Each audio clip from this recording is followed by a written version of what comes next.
bir turkni gapini aytay sizga. Sen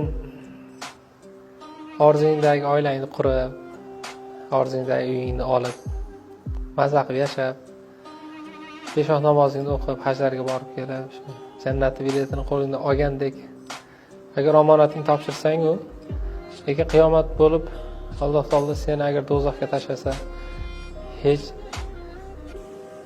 shikoyat qilmagin, haqqing yo'q degan gapi bor edi.